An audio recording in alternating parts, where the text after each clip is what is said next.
बच्चों कैसे हैं आप। आज हम लोग इस वीडियो में मिले हैं रैशनल नंबर के कुछ जो बचे हुए क्वेश्चंस थे उसको लेके। एक इंपॉर्टेंट क्वेश्चन आता है हर बार बोर्ड एग्जाम में, कहीं ना कहीं आपको 3 मार्क्स में या 2 मार्क्स वाले क्वेश्चंस में देखने को मिल ही जाता है। और ये कुछ ऐसे क्वेश्चन है जो बोर्ड इनडायरेक्टली आप ये समझ लीजिए ना कि बोर्ड एग्जाम 80 का ना होकर 60-70 का ही हो रहा है, और कुछ क्वेश्चन उन्होंने वो आपको पहले से बता रखा। उन्हीं में से एक क्वेश्चन ये है। इसमें क्या मिलता है कि प्रूव करने को मिलता है किसी इरेशनल नंबर को एज ए इरेशनल नंबर। जैसे इसमें 3 तरह के क्वेश्चन देखने को मिलते हैं। या तो मिलेगा prove that √3 is a irrational number, या मिल सकता है prove that 2 + √3 is an irrational number, या मिल सकता है prove that 2 + √3 is an irrational number where √3 is an irrational number. अगर ये कभी मिल रहा है, इसमें हमें कम स्टेप फॉलो करने पड़ते हैं, इसलिए इसके 2 मार्क्स मिलते हैं। अदरवाइज अगर ये दोनों टाइप के क्वेश्चन मिल रहे हैं तो हमें 3 मार्क्स का क्वेश्चन देखने को मिलेगा। इस क्वेश्चन को प्रूव करने के लिए हम एक छोटा सा कॉन्सेप्ट यूज करते हैं। वो कॉन्सेप्ट ये है कि if any number the prime factor of any number is also the factor of square root of that number. For example जैसे समझिए एक नंबर हम लोग ले लेते हैं 36। अगर बात करें फैक्टर्स की तो 36 के बहुत सारे फैक्टर मिले। 1 था, 2 था, 3 था, 4 था, 6 था, 9 था, 12 था, 18 था और 36। लेकिन अगर हम सिर्फ प्राइम फैक्टर की बात करें तो प्राइम फैक्टर इसके दिख गया 2, 3, ये 2 नंबर। अगर स्क्वायर रूट ऑफ 36 की बात करें फिर आपको मिल जाएगा स्क्वायर रूट ऑफ 36 क्या 6, और 6 के फैक्टर जैसे ही आप खोजने का तो फिर मिला क्या 1, 2, 3 एंड 6। तो 6 के आपको देखने को मिल रहा है कंपोजिट नंबर है 4 फैक्टर, लेकिन ये जो 2, 3 है वो 6 के फैक्टर है। एक्चुअली 2, 3 प्राइम फैक्टर थे किसके 36 के। तो कॉन्सेप्ट सिंपल सा है कि if a square is divisible by p where p is prime number, then a is also divisible by p। तो ये छोटा सा कॉन्सेप्ट जिसका यूज करेंगे हम इस क्वेश्चन को कंट्राडिक्शन मेथड से प्रूव करने में।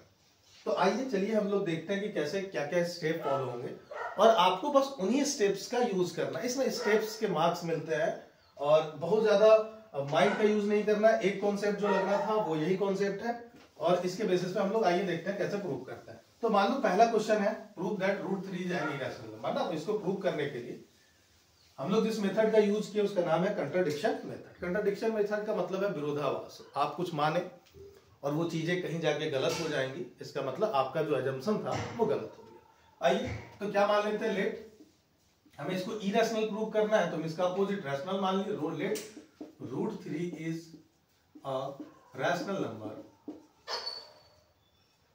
so that it can be written as p by q where p and q are co-prime number। क्या मतलब co-prime number? सिंपली बस इतना समझिए कि there is no common factor among p and q। p और q में कोई भी कॉमन फैक्टर नहीं है, ठीक है।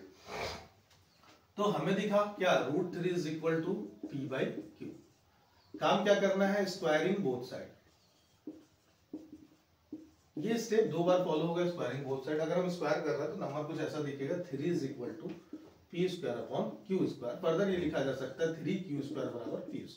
अब आप क्या समझ रहे होंगे, दिख रहा होगा कि सर p² जो है ना एक नंबर है जो फॉर्म हो रहा है कब, तो 3 को q² में मल्टीप्लाई करने।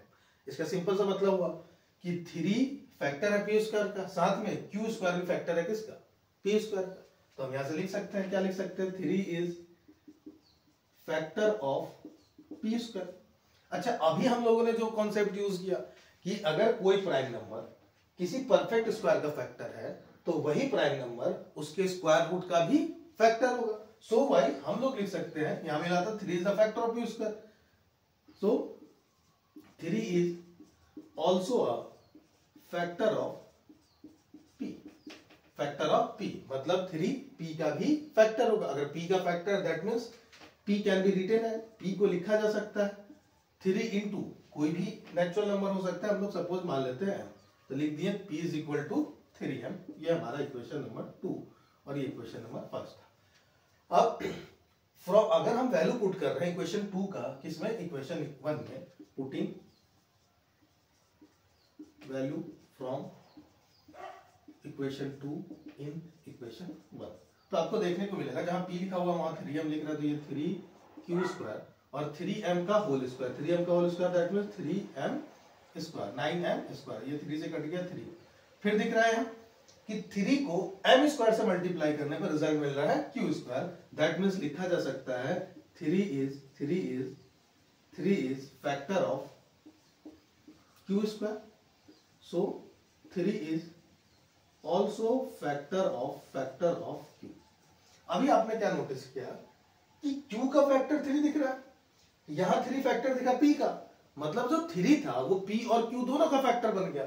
जबकि हम लोग जो शुरू में माने वो क्या था कि p और q एक को प्राइम नंबर है, इन द सेंस कि there is a no common factor among p and q। यही हमारी बातों को कंट्राडिक्ट कर दे रही है, बस इसी को हमें लिख देना है क्या, we found 3 as common factor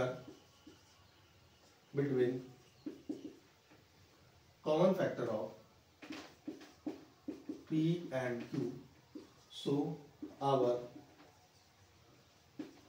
assumption goes wrong, hence root 3 is not a rational number, so it is a irrational। आप देख रहे होंगे कुछ स्टेप्स यूज हुए, इतने ही स्टेप्स आपको लिखने और इसी स्टेप्स के आपको मिल जाते हैं 3 मार्क्स, बड़ा आसान, देख सकते हैं आप लोग। अच्छा, इसके हम दूसरे टाइप पे पहुंचते हैं। जैसे दूसरा टाइप से पहले हम लोग देखेंगे जो टाइप ऑफ क्वेश्चन बताया, उसमें क्या मिला आपको प्रूव करने के लिए, आपको मिला कि प्रूव करना है रूट 3 या मिक्स्ड नंबर की चर्चा जो किए थे हम लोग, 2 प्लस रूट 3 को इरेशनल नंबर।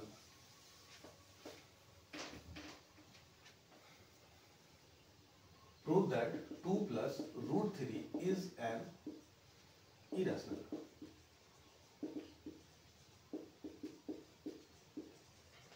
अच्छा, इसको प्रूव करने के लिए भी फिर एक छोटा सा कॉन्सेप्ट यूज होगा, वो हम लोग पहले वाले वीडियो में भी डिस्कस कर रखे, क्या, rational number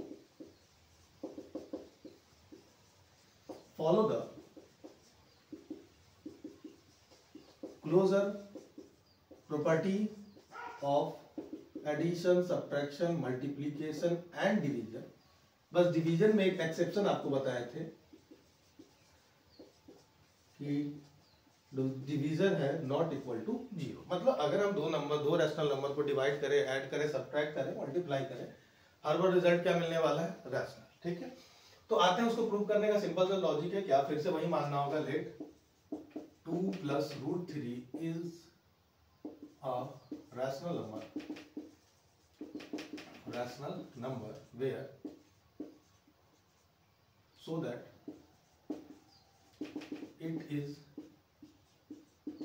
retain in the form of p by q, वेयर p and q are coprime number.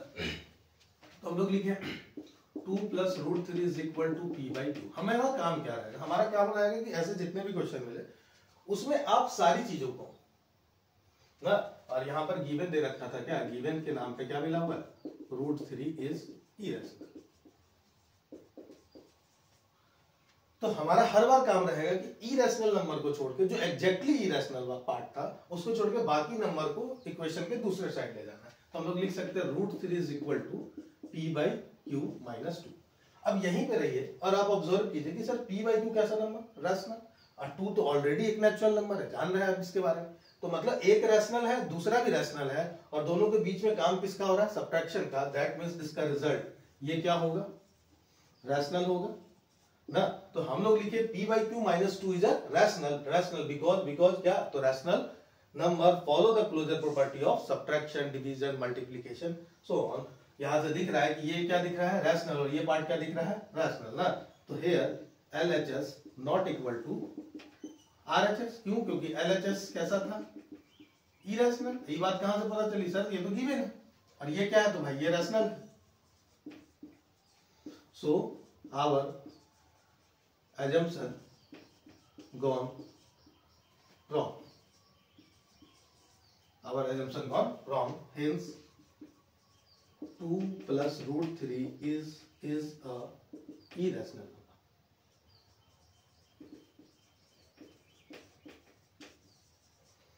Confusion? अच्छा, ये गिवन नहीं रहता तो क्या करते? गिवन नहीं रहता तो फिर से हमारा वही काम, पहला काम, पहले हम रूट 3 को ही क्या दिखा देते, इरेशनल, और फर्दर इसी स्टेप्स को हम लोग लिख लेते हैं। जैसा देख रहे हैं कि आपको समझ में आ गया होगा। और इस तरह के क्वेश्चन की ना आप लोगों से रिक्वेस्ट है कि इस तरह की क्वेश्चन की कंप्लीटली प्रैक्टिस करके रखिए। बहुत ज्यादा कॉन्सेप्ट यूज नहीं हो रहा है, यही नहीं, आगे वाले वीडियो में मैं कुछ और ऐसे क्वेश्चन आऊंगा जो बोर्ड्स फिक्स है कि वो क्वेश्चन पूछता है, और इसमें बहुत ज्यादा दिमाग भी नहीं लगाना है। हमें पता है कुछ प्रॉपर स्टेप्स है, उनको फॉलो करने हैं, और हमें ये नंबर्स मिल जाएंगे। ओके, फिर मिलते हैं हम लोग नेक्स्ट वीडियो में।